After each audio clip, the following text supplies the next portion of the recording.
Assalamualaikum warahmatullahi wabarakatuh. Saya Anissa Eka Septiani, absen 5 dari kelas 12 IPA 1. Di sini saya akan mewakilkan kelompok saya yang beranggotakan Lisa Artika Dewi, absen 17, Margaret Salsabella, absen 18, dan Sania Febriani, absen 30.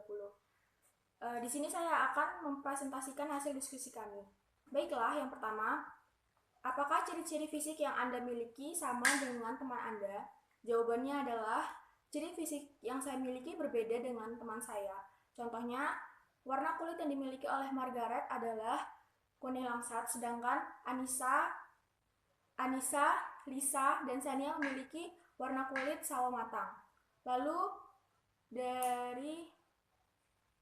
kemudian tinggi badan yang dimiliki Margaret lebih tinggi dibandingkan Sania, Anissa, dan Lisa. Dan juga untuk ukuran bibir, Margaret dan Lisa memiliki ukuran bibir bawah lebih tebal dan bibir atas lebih tipis. Nah, sedangkan Sania memiliki ukuran bibir atasnya lebih besar dibandingkan bibir bawah. Untuk Anissa memiliki ukuran bibir normal, yaitu bibir atas dan bibir bawah ukurannya sama. Lalu pertanyaan kedua, mengapa ciri-ciri fisik setiap orang berbeda-beda? Jawabannya adalah karena manusia memiliki 3 jenis unsur pembawa dalam diri, yaitu kromosom, DNA, dan gen. Pada dasarnya, kromosom manusia normal memiliki jumlah 23 pasang atau 46 buah kromosom. Dan secara normal, setiap manusia memiliki jumlah kromosom yang sama.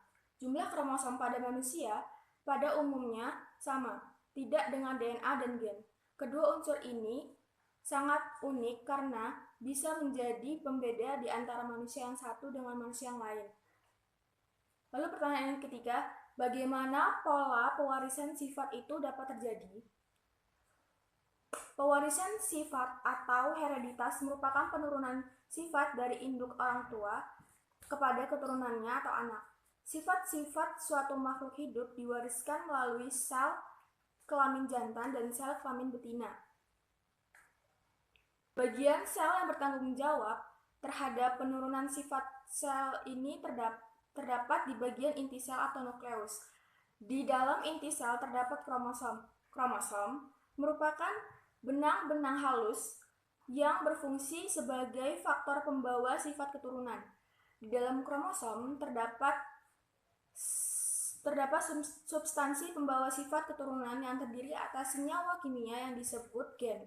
Gen berfungsi sebagai penentu sifat-sifat suatu makhluk hidup. Kromosom dan gen inilah yang mengendalikan pewarisan sifat pada makhluk hidup. Lalu pertanyaan terakhir, bagaimana mekanisme pewarisan sifat menurut hukum Mendel? Menurut hukum Mendel 1, yaitu setiap gen di dalam alel akan berpisah atau segresi secara bebas pada saat pembentukan gamet. Menurut hukum Mendel 2, yaitu setiap gen di dalam gamet akan bergabung atau berasortasi secara bebas pada saat pembentukan zigot. Baiklah, sekian presentasi dari saya. Mohon maaf bila ada kesalahan kata. Saya akhiri. Wassalamualaikum warahmatullahi wabarakatuh.